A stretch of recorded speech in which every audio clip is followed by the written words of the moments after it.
We are here to explore a journey between a young man and the world. One thing you will find in this adventure is that no one is safe. There is no home. There is no sign of prosperity amongst the people who live here. There is only struggle, death, famine, disease, and all the other sorts of evil that would ride within the humanity that is left. People have said that life isn't worth living now that the apocalypse has happened. But I tell you that this young man that we're going to follow on our journey sees the world in a different light. He sees the good in all things, and he's one of the rare few that still cares if anything good or bad actually happens to others. One thing I want to make very clear though is that this man is not nice. He cares, yes, but he still must live within this apocalyptic wasteland, and for that you must be strong. You must be willing to sacrifice others for your own survival.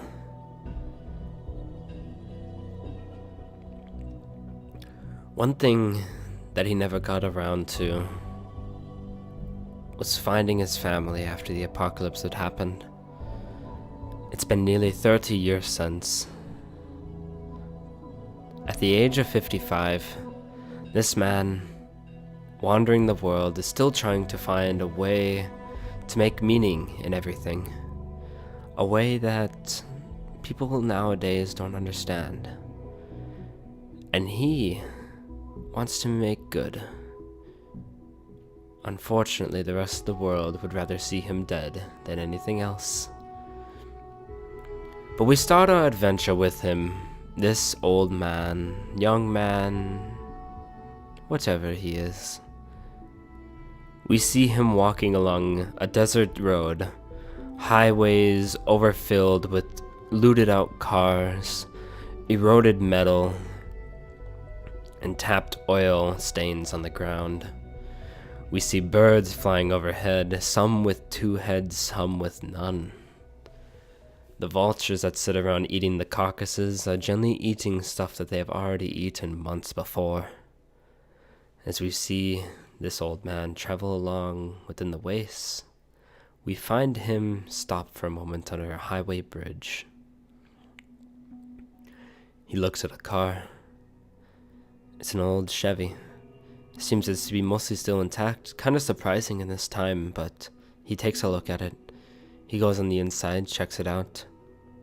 As he's looking around, he does find a few signs that there was once life finding in here. Not too long ago, there is some food, fairly preserved. Water, still drinkable. But most importantly, along the ornamentation and the dash, he finds a small statue. We see the man's eyes glow, and then he turns to fear. You see him immediately grab whatever food and water he can and scramble out of the car, running for cover, running for any kind of shadow over the hot beating sun of the desert. As we see him move to the side, grab his supplies and move in to huddle himself, we see 3 individuals wrapped in hot leather moving towards the car. One of them carrying keys, the other one carrying a pile of books, and the third we can hear is struggling with someone. The old man sits by, unwanting to get into any struggle. He keeps his gun loaded and ready at any moment in case if they do find him. These men are mostly unarmored. A gun will put him down in one shot. He knows this. He's done it before. As the men begin to come more and more into view, the last one in the order that is struggling, you see that they are carrying a young man, a young boy, dragged by the edge of his hair that he has left that hasn't already fallen out from the radiation. They drag him to the car. They throw him on the hood and begin to see the men chuckle to each other. The poor boy has scars lashed around his back, scars of rocks embedded into his body as if they've been walking for days. Sunburnt is all hell. This boy won't survive much longer out here. The older man knows it. He's still deciding if he wants to try to help.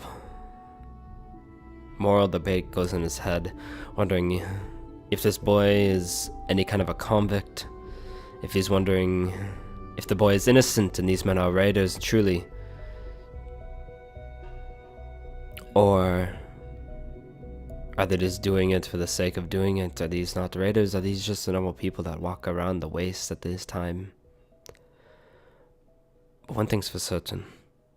He's made his mind. You see him begin to fade from the view as he slips the gun back into the holster at his side, unclocking the gun. We hear the screams of the young boy being thrown into the back of the car, as the laughter from the three men as the engine starts to roar to life.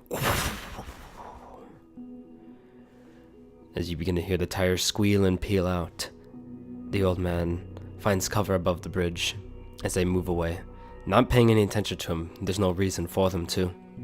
He's able to stand on top of the highway bridge and watches the car disappears off towards where he knows is civilization. Unfortunately, that civilization is not his kind. That civilization are the raiders. He is now certain that that boy will not make it through the night.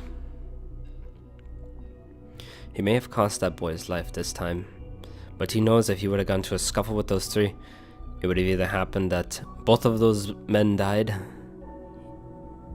very unlikely circumstance that he killed all three, saved the boy, got the car, and got out of there. A very unlikely circumstance. 3 armed men, all willing and ready to fight, already binding the other boy that seemed fairly fit. In the most likely circumstances, he shoots one, the other shoots him, maybe he survives. Unluckily if he survives. If he survives, they drag him along just with the boy, and do with him as they were going to do to him. Bring him back to the stockades over at the bandit village, and do whatever they want to him. As we know, this world is a cruel and heartless world. The landscape is harsh and red, with rock jutting from the hard, crusted earth. We see the beating sun glow an orange tint, as the rays almost give a vibrant green hue. The sky was once blue, filled with white, beautiful clouds. But now, as many know it today, we see a very yellowed sky from the harsh rays of the sun. As many of them know, the ozones have basically melted away. Summers are hot, winters are hard to find, and spring is hardly a thing. Fall, most of the newborns don't even know what the off seasons are. You got hot and hotter. That's about all you got out here. But unfortunately, for the older man, he still has to move on. It's only the start of the day. Moving along with his dust-covered hood, he moves along the road that he traveled before, keeping a more watchful eye out for bandits, knowing that the bandit town that the 3 men were headed to is not far away. We find later in the evening, he sets up a few traps around the other cars where lizards and insects like to wait out this beating sun so they can wait for the cool freshness of the moon. He knows that the big meals will come out at noon, or the big meals will come out during the moon. But unfortunately for him, he won't survive until then unless he gets food now. Setting up a few traps, he waits out to the side inside one of the rusted and beat-up cars, waited along the highway. Not soon after, he begins to hear a car engine moving up towards him. You see him huddle down, get his gun, make some noise, throw his bag to the side so he can get more cover. But one thing he doesn't expect is that the car keeps going. He thought for sure that he was found. He thought for sure that this was a moment where he would have to stay and fight. Fortunately for him, the car continues on. He looks down the highway, seeing it's the same car as before. The old Ford. Or was it Chevy? It's hard to tell with that rusted nameplate. Getting out of the car, grabbing his few things, he checks his traps. Only one set off. He had a small gecko. Poor thing. If only if he knew better, that little thing would have survived a lot longer than he will. Unfortunately for the gecko and him, the gecko tasted like absolute ass. Unfortunately for us, as the watchers on this older man, he doesn't care. He eats it raw, he eats it whole, not even bothering to cook a fire. He knows the fire will only draw attention, draw more heat in, and will more than likely cause smoke. Plus, what is there to start a fire with? You're in the middle of a goddamn desert, by the way. Eating the gecko raw, he moves on, continuously chewing for the next few minutes as he deals with the bones and the hard outside hide of this gecko. You can almost hear it shriek a little bit throughout those few minutes as if it was still alive while he was eating it. Though we won't know, and he won't tell. Night is about to arrive. He knows that he must find cover, and he must set up a few traps if he wants to get any good meals for the night. Seeing the opportunity, he goes and finds some large rocks off to the way of the highway. There is a nice tree, an old dead tree. It's one of those trees that have survived longer than most of humanity. As he sits along the side of the tree, he sees the written knots moving along the sides of it. Looking up and down, he finds markings, carvings into this old poor tree. As if it wasn't through enough. No leaves run from this tree, only dead branches, it seems. But as he looks at it more and more, he begins to recall that these trees don't die. They just hide themselves away until the time is right for them to come out and live. They hibernate themselves year-round, year after year after year. Always seeming dead, no one bothering to mess with them. No purpose of cutting it down, it's not big enough for actual any use. The wood is so knotted, you can't actually make a good spear out of it either. That's how it stays alive. It hides, it deceives, and when the coast is clear, when all things come back, and all things become right again, as he would say, it will bloom and flourish into 1,000 lilies. But that day will be a long day coming, for this is still only 30 years after the big war. After those nukes were dropped, the raiders started moving through. The large countries, German, France, UK, America,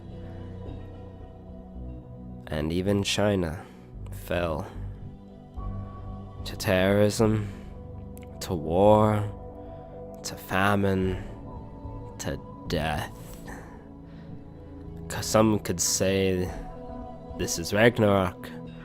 Others would say this is the second coming of Christ. But most of the people living would say that the lucky ones died in the onslaught. Those were the ones who were chosen to go to Valhalla and to go to heaven. Unfortunately for him, he had to live in hell. And that's exactly where he was, in hell.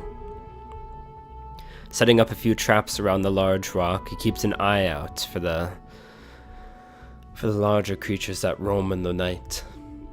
Pulling out his backpack, unraveling a few things, setting up a small camp on the top of the rock by the tree.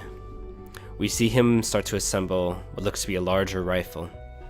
as he begins to click the pieces together into place and screw them in with the angle iron he has. He keeps a watchful eye over the night for any lights besides the red glowing moon. It's quite a nice night out tonight. It's cool. There's no wind. It's still. Everything is quiet except for him assembling his gun, ready for the night's watch to get a good meal in for the next morning's walk. Normally one would walk for a purpose. Normally one would find a way to continue moving forward and for a goal. Unfortunately for this older man, there is nothing. He has nowhere to go. He has nowhere to hide. He must survive until he knows it is time to come out. He must hide until the time is right. One thing to keep in mind, though, is that this man's hungry. And he's not willing to go another night hungry like last. As he assembles his gun and applies his night scope, he sits upon the rock, adjusting his bipod, setting over the horizon, looking out for anything he can find. Hours go by with nothing.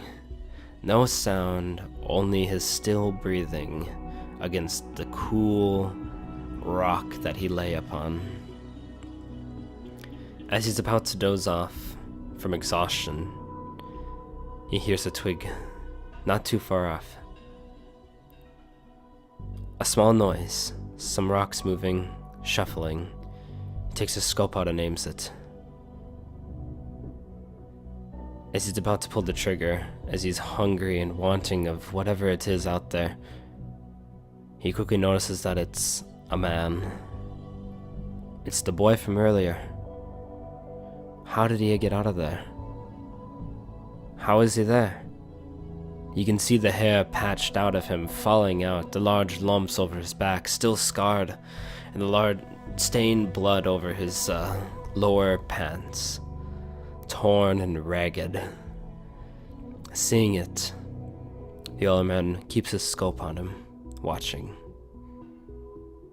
Only a few minutes go by until the boy collapses, falls to one knee, and you begin to see him almost pray before passing out entirely. You see the older man quickly put away his scope, put away the gun, grab all of his things, and start heading in his direction. And that's where we're going to end it.